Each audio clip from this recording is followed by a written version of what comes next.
It-tkabbir ekonomiku li ra pajjiżna fl-aħħar snin u tnaqqis tal-burokrazija fatt ta' entitajiet governattivi wassal sabiex aktar persuni jieħdu l-inizjattiva u jiftħu negozju ġdid. Ċifri pubblikati mill-Uffiċċju tal-Istatistika tal-Unjoni Ewropea, il-Eurostat, juru li matul l-2016 Malta kellha t-tieni l-ogħla rata ta' negozji ġodda fost il-pajjiżi kollha tal-Unjoni Ewropea.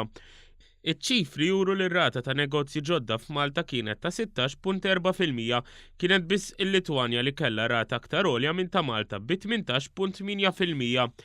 Ir-rata medja fl-Unjoni Ewropea bħala proporzjon tan-numru totali ta' kumpaniji attivi fl-Ewropa kienet ta' 9.8%.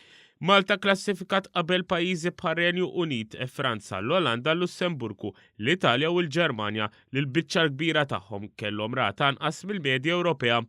Iċ-ċifri tal-Eurostat juru wkoll li waqt li rata ta' negozji ġodda fl-Unjoni Ewropea baqgħet fl-istess ilma meta żdiedet b'0.2%.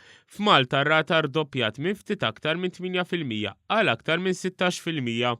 Din l-istatistika tixet il-miżuri li ħal gvern fl-aħħar snin biex jeleb fatturi li kienu qegħdin ixekklu il-ftuħ ta' negozji ġodda f'Malta, fosthom il-permessi tal-bini, il-kontijiet tal-elettriku u l-burokrazija biex tiftaħ negozju ġdid.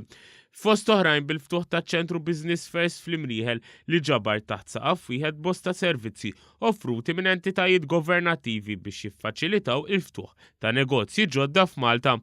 Fl-aħħar xhur ukoll bosta rapporti fosthom tal-Kummissjoni Ewropea u mill-Forum Ekonomiku Dinji innotaw progress qawwi li tejbu l-kompetittività ta' Malta fosthom bit-tnaqqis tal-burokrazija.